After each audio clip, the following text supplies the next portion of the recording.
Assalamualaikum warahmatullahi wabarakatuh. Salam sehat untuk kita semua. Selamat datang di podcast Harmonis, media edukasi dan informasi kesehatan yang dipersembahkan oleh Dinas Kesehatan Kabupaten Oku Timur. Podcast ini hadir untuk memberikan informasi kesehatan yang akurat, terpercaya, dan mudah dipahami oleh masyarakat. Saya Desi yang akan memandu obrolan kita pada episode hari ini.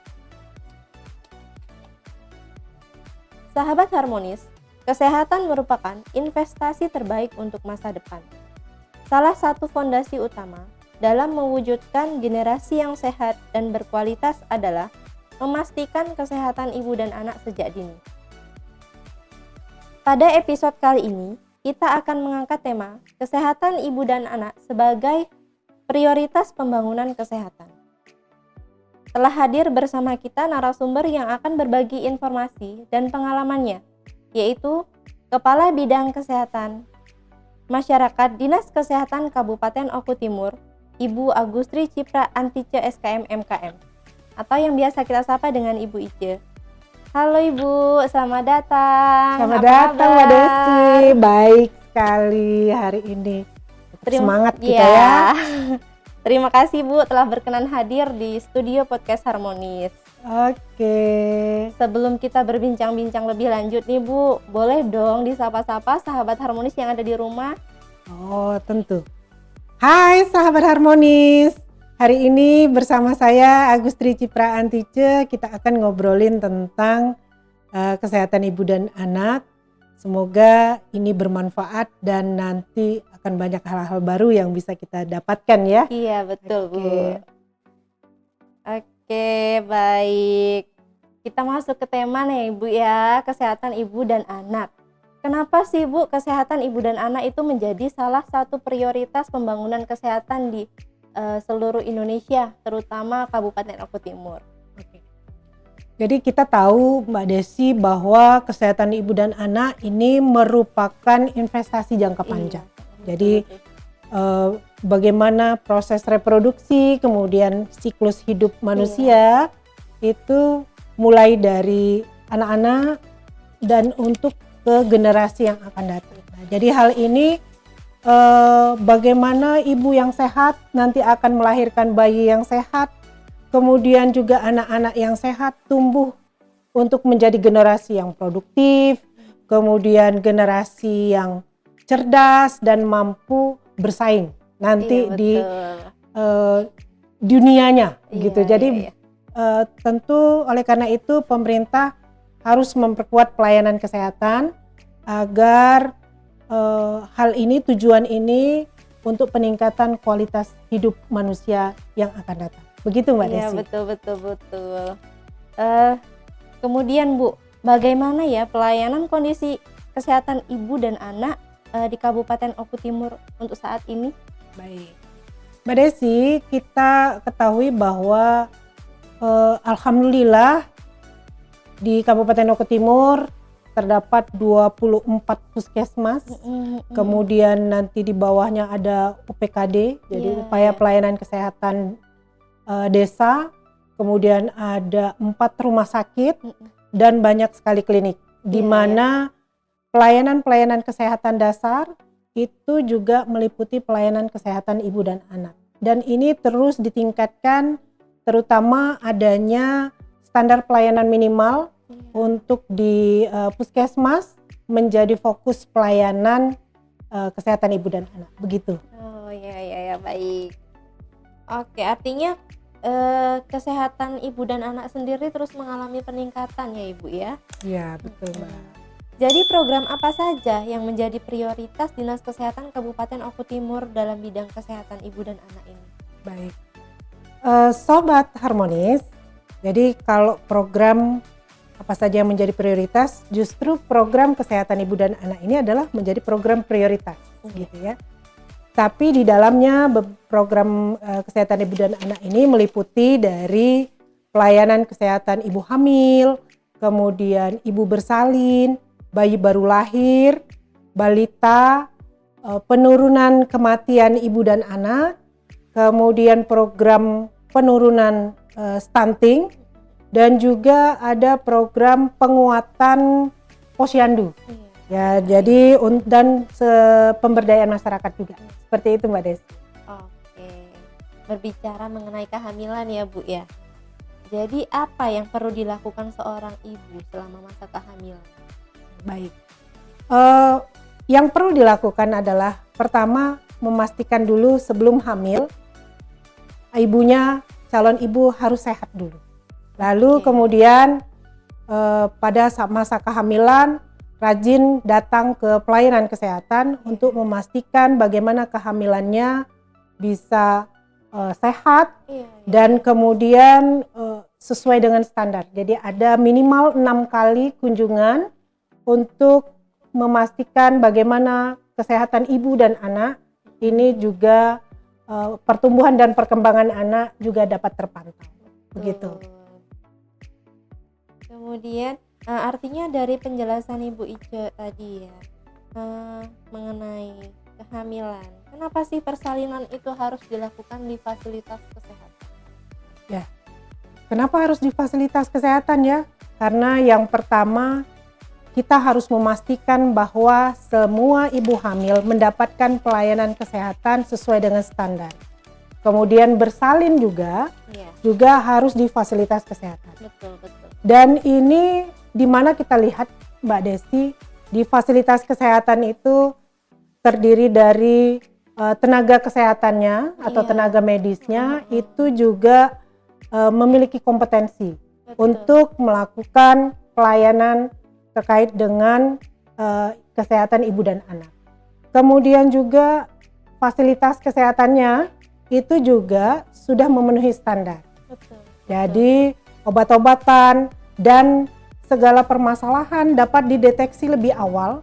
Jika terjadi hal-hal yang tidak diketemukan, ada hal-hal yang perlu dilakukan rujukan, maka dapat segera dilakukan rujukan. Nah, seperti itu Mbak.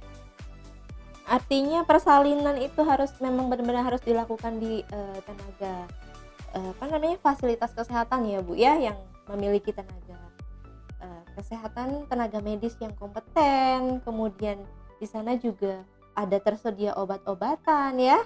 Kemudian resiko kegawat daruratan untuk ibu dan anak itu dapat dideteksi dan dapat dirujuk jika terdapat kegawat daruratan. Begitu. Iya, betul. Selanjutnya Bu, apa langkah penting setelah bayi lahir? Jadi yang pertama ketika bayi sudah dilahirkan harus segera dilakukan inisiasi menyusu dini. Jadi IMD. Jadi perlekatan ditempelkan di ibunya untuk mencari puting susu ibunya. Kemudian juga setelah itu dilakukan kunjungan terhadap neonatus ini, jadi namanya neonatus Mbak Desi, itu supaya memastikan bahwa bayi yang baru dilahirkan itu sehat. Jadi kemudian diberikan beberapa tindakan-tindakan seperti pemberian vitamin K, kemudian juga salep ya untuk mata dan sebagainya ya. Jadi lalu dilakukan juga untuk imunisasi. Jangan lupa imunisasi untuk mencegah terjadinya penyakit-penyakit yang harusnya bisa kita cegah gitu ya. Lalu yang paling penting adalah dilakukan pemantauan pertumbuhan dan perkembangan sampai balita. Nah, seperti itu. Jadi yang paling penting itu pemantauan pertumbuhan dan perkembangan si bayi ya Bu ya. Karena tidak hanya pada saat dia dilahirkan, tapi sampai ke pelayanan bayi baru lahir sampai ke balita itu tetap harus selalu dipantau. Begitu. Betul. Selanjutnya, saat ini stunting menjadi perhatian nasional Bu. Ya. Kenapa hal tersebut sangat penting? Jadi ini menjadi fokus untuk di nasional maupun di Kabupaten Oku Timur terutama, karena stunting ini kalau kita ketahui itu bukan hanya masalah pendek ya, masalah tinggi badan, tapi dia juga ada terjadi hambatan dalam tumbuh kembang anak ini, sehingga nanti akan dikhawatirkan ya, beberapa literasi juga menyampaikan bahwa anak-anak stunting ini memiliki permasalahan dengan kondisi tumbuh kembang sedangkan kita punya target ke depan menjadi Indonesia Emas 2045. Betul, Nah, jadi alasan itulah kenapa mempengaruhi perkembangan otak anak, meningkatkan resiko penyakit juga. Iya. Penyakit tidak menular, Mbak Desi. Jadi Sobat Harmonis, bahwa berbagai literasi juga menyampaikan bahwa balita stunting itu lebih berisiko mengalami penyakit yang tidak menular. Lalu juga menurunkan produktivitas, sehingga nanti dikhawatirkan berdampak pada pendapatan individu dan pertumbuhan ekonomi, baik di Kabupaten Oku Timur, di provinsi maupun skala nasional. Nah, Iya, betul. dapat juga meningkatkan beban pembiayaan kesehatan, di mana meningkatkan kebutuhan layanan kesehatan dan biaya yang ditanggung baik oleh keluarga maupun pemerintah. Nah, ini jadi menjadi permasalahan berikutnya. Dapat juga menentukan kualitas generasi penerus. Jadi kita tahu bahwa anak-anak ini adalah investasi ya, untuk menciptakan generasi nanti yang sehat, cerdas dan produktif sehingga mampu meningkatkan daya saing. Nah, seperti itu dapat dicegah stunting ini dapat dicegah dengan penanganan yang tepat. Tentu ini menjadi hal yang harus kita dukung agar Indonesia Emas 2045 bisa tercapai. Betul. Artinya stunting itu dapat dicegah sejak dini ya, Bu. Betul, Ya, kalau diketahui, dideteksi. Tadi kita bicara tentang mulai dari ibu hamil, kemudian bayi baru lahir, balita. Nah, kalau segera dapat pertumbuhan dan perkembangannya dipantau dan dapat diketahui bahwa anak ini menderita stunting, itu dapat segera diberikan penanganan dan harapannya ke depan hal ini bisa dilakukan percepatan untuk mengatasi stunting. Menarik sekali ya sebenarnya terkait kesehatan ibu dan anak ini. Kenapa perlu masyarakat rutin datang ke Posyandu? Jadi Posyandu ini adalah layanan yang paling dekat dengan masyarakat. Jadi dia ada di desa, ya, Bu, betul. Jadi aksesnya mudah, kemudian dekat sekali dengan masyarakat. Betul. Kalau ke puskesmas mungkin di kecamatan agak jauh dari desa. Jauh ya, betul. Sehingga di sana juga ada kader-kader yang membantu, yang menjadi mungkin tetangga-tetangga sendiri, sehingga bisa mendapatkan pelayanan kesehatan yang lebih baik dan dipantau bersama baik orang tua maupun kader-kader kesehatan yang ada di desa atau yang menggerakkan Posyandu. Nah, seperti itu. Jadi di Posyandu sendiri juga sekarang ada Posyandu Siklus Hidup, Mbak Desi namanya. Oh iya. Ya, jadi semakin jadi Posyandu bukan hanya punyanya ibu dan bayi. Iya, atau balita. Iya, tapi betul. siklus hidup artinya dari mulai lahir sampai kemudian remaja, kemudian ibu hamil, pelayanan sampai usia produktif dan lansia. Semua dilayani. Baik itu juga untuk penyakit tidak menular dan sebagainya. Jadi kita akan lebih cepat mendeteksi permasalahan kesehatan, kemudian juga di sana ada pemberdayaan masyarakat. Jadi melibatkan masyarakat untuk berpartisipasi dalam upaya meningkatkan pelayanan kesehatan di desanya. Nah, seperti itu.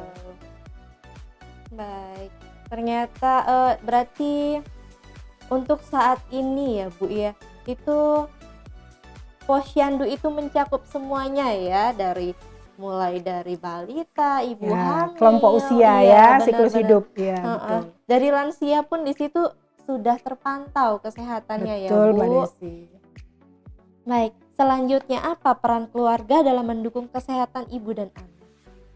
Sangat penting, Mbak Desi. Sangat penting. Karena terkait dengan pelayanan kesehatan ibu dan anak ya. Jadi di mana suami itu dapat mendukung, berperan besar ya, mendampingi istri selama kehamilan. Kemudian mendorong untuk nutrisi yang baik, memberikan dukungan gitu ya, baik secara psikologis maupun dukungan-dukungan dibawa ke fasilitas kesehatan sehingga nanti dapat mendapatkan pelayanan yang baik. Kemudian juga dari keluarga. Nah, ini keluarga kadang kita di rumah tuh bukan hanya suami, istri dan anak ya. Iya, ada juga keluarga, di sana ada peran orang tua mungkin ya, ada keluarga betul, yang lain. Nah, itu juga mendorong supaya bisa memperhatikan kesehatan ibu dan bayi atau balita. Di sana juga nanti ada dukungan terhadap kelas ibu hamil ya, kelas balita. Nah, itu sangat penting karena lingkungan itu mempengaruhi. Baik itu juga terhadap kebersihan lingkungan. Karena ini sangat penting Mbak Desi. Iya. Kadang bayi, kemudian ibu hamil, resiko infeksi sangat tinggi karena lingkungan yang tidak sehat. Iya. Nah, ini tentu perlu melibatkan peran keluarga juga. Iya, betul. Peran keluarga itu berarti mendukung psikologis terutama Bu ya, mendukung psikologis dari ibu, bayi. Ya, semuanya Mbak Desi, banyak sekali. Betul. Jadi selanjutnya, apa saja kegiatan yang akan dilakukan dan diperkuat oleh Dinas Kesehatan Kabupaten Oku Timur terkait kesehatan ibu dan anak? Sebenarnya kegiatan itu banyak sekali. Seperti saya cerita tadi, program kesehatan ibu, mulai dari ibu hamil. Kemudian peran posyandu. Nah, di dalam program-program itu banyak kegiatan-kegiatan yang mendukung agar program itu juga berjalan dengan baik. Jadi antaranya ini tadi ya, kalau ibu hamil tuh ada pemeriksaan minimal 6 kali. Kemudian juga ada diperiksa oleh dokter spesialis, kemudian USG dan sebagainya. Kemudian untuk di setiap usia itu punya kegiatan-kegiatan yang mendukung agar supaya pelayanan kesehatan ibu dan anak ini itu dapat berjalan dengan baik dan sesuai standar. Nah, itu pentingnya bahwa kami Dinas Kesehatan memastikan setiap pelayanan yang diberikan dan diterima oleh masyarakat itu sesuai standar. Betul. Artinya memang benar-benar harus terpantau ya, semuanya itu harus memenuhi standar dari Dinas Kesehatan. Ya, jadi memang standar ini sudah ditetapkan oleh Kementerian Kesehatan agar kita dapat pedomani sehingga memberikan pelayanan kesehatan dimanapun itu mendapatkan pelayanan kesehatan yang sama. Nah, gitu. Betul. Baik, terima kasih Ibu Ica atas penjelasannya yang sangat bermanfaat. Sebelum mengakhiri podcast ini, mohon bisa disampaikan Ibu pesan-pesannya untuk seluruh masyarakat Kabupaten Oku Timur. Kami mengajak seluruh masyarakat untuk bersama-sama menjaga kesehatan ibu dan anak. Lakukanlah pemeriksaan kehamilan secara rutin di fasilitas kesehatan dan pemberian ASI eksklusif, lengkapi imunisasi anak, dan pastikan bahwa di dalam keluarga menerapkan perilaku hidup bersih dan sehat. Keberhasilan pembangunan kesehatan bukan hanya tanggung jawab pemerintah, tetapi membutuhkan dukungan seluruh masyarakat. Dengan kerjasama yang baik, kita dapat mewujudkan ibu yang sehat, anak yang sehat, dan generasi Oku Timur unggul untuk Indonesia Emas 2045. Baik, sahabat harmonis, tidak terasa kita telah sampai di penghujung perbincangan yang sangat bermanfaat ini. Dari perbincangan hari ini, kita belajar bahwa kesehatan ibu dan anak merupakan tanggung jawab bersama. Mulai dari pemeriksaan kehamilan secara rutin, persalinan di fasilitas kesehatan, pemberian ASI eksklusif, imunisasi lengkap, pemantauan tumbuh kembang anak di posyandu, serta pemenuhan gizi seimbang merupakan langkah-langkah penting untuk melahirkan generasi yang sehat, cerdas, dan berkualitas. Saya selaku host mengucapkan terima kasih banyak kepada narasumber kita Ibu Ica, seluruh tim produksi, dan sahabat harmonis yang telah menyaksikan dan mendengarkan podcast ini.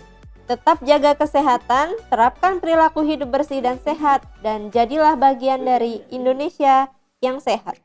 Saya Desi pamit undur diri. Jangan lupa pantau terus tayangan ini di channel YouTube @podcast harmonis. Ingat sehat, ingat podcast harmonis. Sampai jumpa pada episode berikutnya. Tetap sehat, tetap semangat, dan salam harmonis. Makasih. Dah.